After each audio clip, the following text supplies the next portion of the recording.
Oi, meus queridos. E aí, tudo bem com vocês? Então, a nossa aula de hoje, nós iremos falar sobre o corpo na arte. Nós já estudamos um pouquinho sobre o movimento do corpo no capítulo 1, né? Então, agora a gente vai dar continuidade ao capítulo 2, que também iremos trabalhar sobre a questão do corpo na arte. Então, vocês podem pegar o livro de vocês para vocês acompanhar, é na página 41. Na página 40 tem algumas perguntinhas assim, por exemplo, você usa adornos e enfeites? Por que você usa essas coisas? Caso você use, certo? Então, cada povo que existe, né, cada grupo de seres humanos, eles têm um jeito de se vestir, um jeito de se enfeitar. Então, nas culturas tradicionais, as marcas, adornos e pinturas feitas no corpo podem indicar o papel de cada pessoa na sociedade. Também ela pode transmitir ou simbolizar, a passagem de uma época da vida do indivíduo para outra, ou ainda o pertencimento dela a um determinado grupo, certo? Por exemplo, os índios. Cada tribo de indígena, para cada tribo indígena, existe um tipo de pintura corporal, diferente uma das outras. Eles mudam a questão das formas assimétricas ou das formas geométricas, eles usam cores diferentes umas das outras. Existem algumas ocasiões em que existem algumas situações em que os índios, eles pintam o seu corpo. Por exemplo, quando eles vão para a guerra, quando eles vão caçar, quando vão para cerimônias de casamento ou quando tem um funeral. Então, para cada uma dessas situações, eles vão usar um tipo de pintura diferente, certo? Existem também aqueles índios que eles usam adornos no corpo. Por exemplo, eles usam grandes alargadores nas orelhas.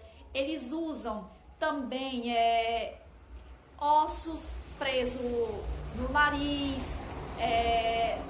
na boca. Tem um que tem como essa imagem vocês estão vendo. Então, assim, cada tribo tem o seu jeito, tem a sua cultura, a sua marca, o seu tipo de adorno. Por exemplo, o cacique, ele usa sempre o cocá, aquele cocá colorido, esse que vocês podem ver na imagem, certo? Então, aí vai simbolizar o símbolo de superioridade dentro da tribo. Então, assim, o nosso corpo, ele é portador de mensagens. Às vezes, você está dizendo algo com a sua boca e o seu corpo está dizendo outra coisa. Você sabia disso? Às vezes, alguém está lhe contando uma história e aí você está ouvindo, a pessoa está aqui bem pertinho de você, mas você está olhando assim, ó, querendo se afastar e a pessoa vem para você, né? Querendo cada vez mais chegar pertinho de você e o seu corpo você vai retirando. Então, qual é a mensagem que nós entendemos, né? Para a pessoa que está transmitindo a mensagem, ela deveria entender que você não quer aproximação. Quando você puxa o seu corpo, mesmo que o seu ouvido esteja atento para ouvir o que a pessoa está dizendo, mas o seu corpo está tendo uma repulsa dela, está querendo cair fora. Estão entendendo? Por exemplo, em época de Copa do Mundo, é comum os brasileiros apaixonados por futebol pintarem os seus rostos, né? Isso com a bandeira nacional ou simplesmente com alguns traços coloridos, como verde e amarelo. Isso demonstrando o seu amor à Copa do Mundo em si, né? O seu amor ao seu país, grande amor pelo futebol brasileiro, ok? Então, cada um quer ter a sua pintura mais bonita. Tem alguns que chegam a usar perucas, usam as roupas nas cores, usam braceletes, brincos. Tem algumas mulheres que pintam as unhas com o símbolo do Brasil, que é a bandeira, né? Um dos símbolos brasileiros, que no caso é a bandeira. Então, assim, existem várias maneiras de um povo mostrar através do corpo a sua marca e uma mensagem, ok? Então agora a gente vai conhecer um pouquinho sobre o povo Maori. Quem era esse povo Maori? Bom, eles eram formados pelos primeiros habitantes da ilha da Nova Zelândia.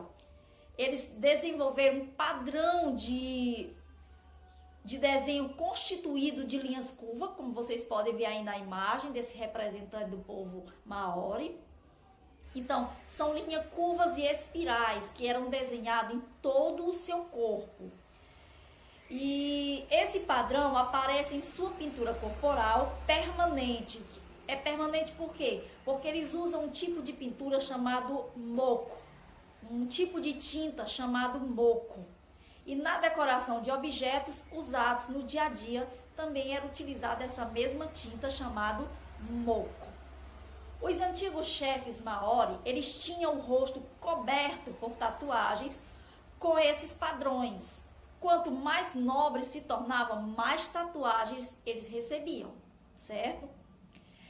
Depois que a Nova Zelândia ela foi colonizada pelos ingleses, a tatuagem facial se tornou menos comum e ficou até proibida por um determinado tempo. Porque como os ingleses estavam no comando, eles não aceitavam que o povo Maori continuasse a se tatuando. Porque caso eles continuassem, então eles estariam desrespeitando aos ingleses, ok? Só que muito tempo depois, o povo se levantou de novo, né? O povo Maori, e recomeçaram a usar suas pinturas faciais, tá bom? Sempre usando os mesmos padrões de espirais e as linhas curvas. Então, eles costumam chamar de alguns padrões de desenho se difundiram pelo mundo em tatuagens corporais e estampas de roupa. Elas costumam ser chamadas de motivos tribais, embora não tenham sido modificados por pessoas dos lugares mais variados. Então, assim, até é comum a gente ver tecidos, cortinas e até mesmo roupas de determinadas pessoas aqui no nosso Brasil. Pessoas que têm, o tecido vai ter imagens com motivos tribais, são desenhos, linhas curvas, desenhos circulares, geométricos. Então isso aí tudo são motivos tribais. Só que para cada país que vai chegar um desenho tribal, ele vai modificando ao seu modo. Então por isso que em cada lugar que chega há uma diferença, certo? Vai sendo misturado mais algumas linhas, mais algumas coisas, e assim vai mudando, tá bom? Aí do outro lado, na outra página, a gente tem xilogravura. O que é uma xilogravura? Xilogravura é um tipo em que a imagem ela é escavada em blocos de madeira. Esses blocos são então entintados e pressionados sobre as folhas de papel para produzir várias cópias da mesma imagem. Ou seja, é como se fosse um tipo de carimbo, né? Que você pega uma imagem, faz no pedacinho de madeira, e aí você vai colocar na esponjinha com tinta e vai sair carimbando onde você quiser. Então, assim, é um tipo de xilogravura, tá bom? Então, as xilogravuras, elas são uma forma tradicional na arte da cultura japonesa. Com essa técnica, artistas como Tsukioka Yoshitoshi, nome estranho, né?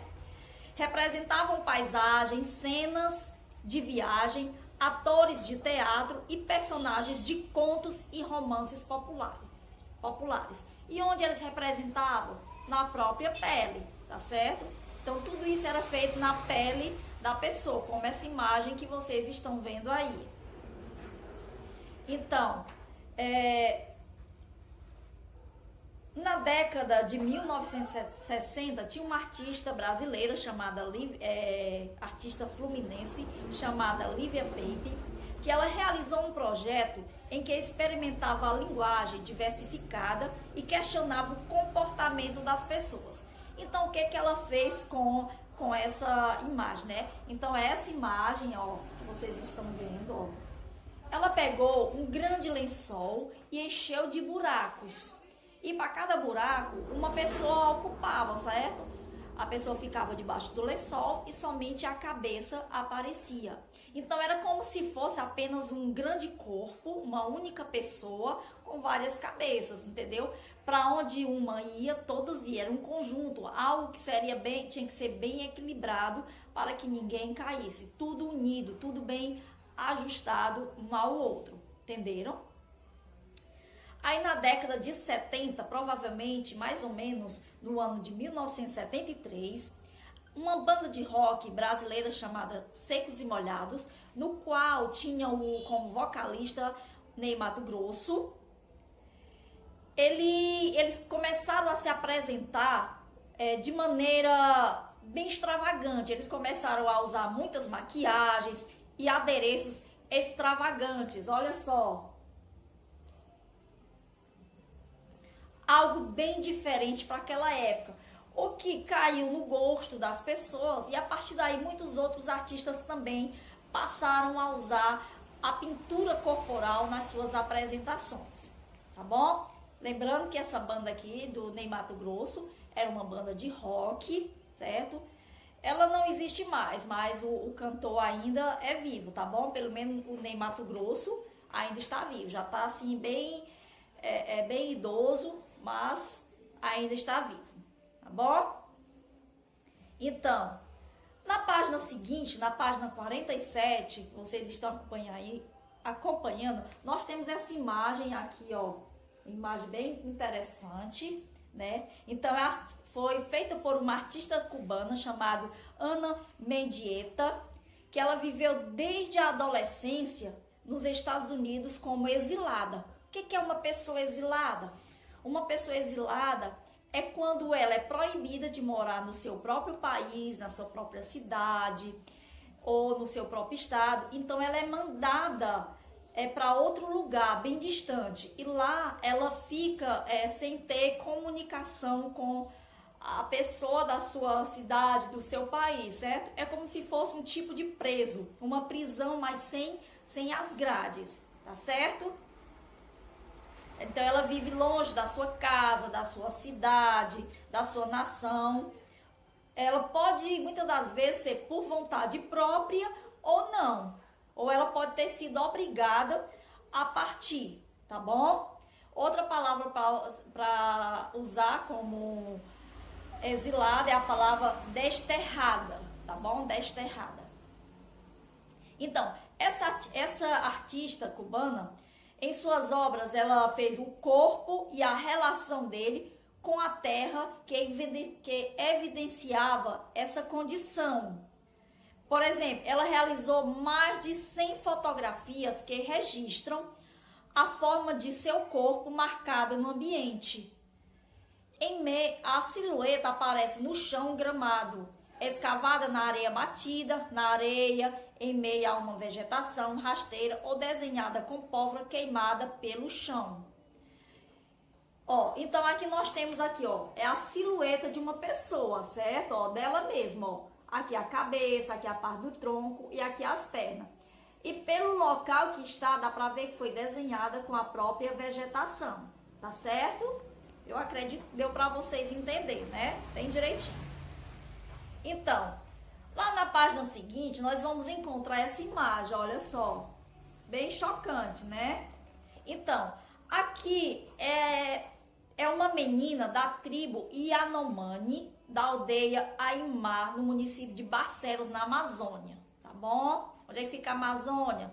No Brasil, certo? Então, os Yanomamis, eles são um grupo indígena que habita a floresta amazônica, na região da fronteira com do Brasil com a Venezuela. Assim como outros indígenas brasileiros, eles realizam pinturas e perfurações corporais.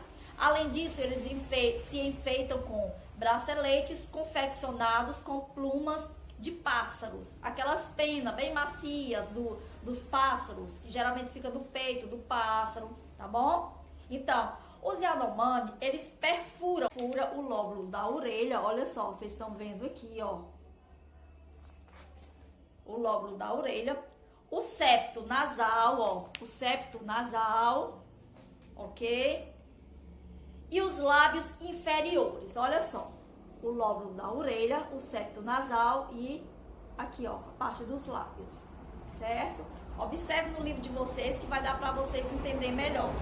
E aí, por que que eles fazem isso, certo? Então, nessa imagem a gente vê que é uma menina e esses negocinhos que tá preso nela são pedaços de bambu que era usado para enfeitar. Então, uma menina com várias perfurações que foi no ritual de passagem da infância para a vida adulta. Então, todas as vezes que uma criança passava da infância para a vida adulta, ela recebia essas perfurações aí. Aí você pergunta, tia, e não dói? Não, aqui já era um costume dessa aldeia, tá? Ainda é um costume dessa aldeia. Então, eles fazem isso. E quando a menina entra na adolescência, que ela recebe essas marcas, ela fica toda feliz, porque é como um prêmio. Ela deixou de ser criança e passou a ser adulta, tá bom? Então, na infância para a vida adulta, todos os adornos são removidos e recolocados apenas no final da transição. Então, assim, elas passam por esse ritual, é colocado todos esses adornos, daí alguns dias são retirados. Quando ela passar pela toda a transição da infância para chegar adulta mesmo, digamos com 18, 20 anos, aí então são recolocados todos esses adornos. Aí é quando ela vai ter liberdade para casar e tudo mais, tá bom? Entenderam direitinho aí? Então, pessoal, nossa aula vai ficar por aqui. Depois a gente vai ver uma outra aula falando sobre a pintura corporal dos povos indígenas, que eu falei lá no comecinho dessa aula, que eu vou dar mais uma aprofundada e mostrar algumas pinturas características das aldeias indígenas, tá bom? Um abraço, fique com Deus e até a próxima.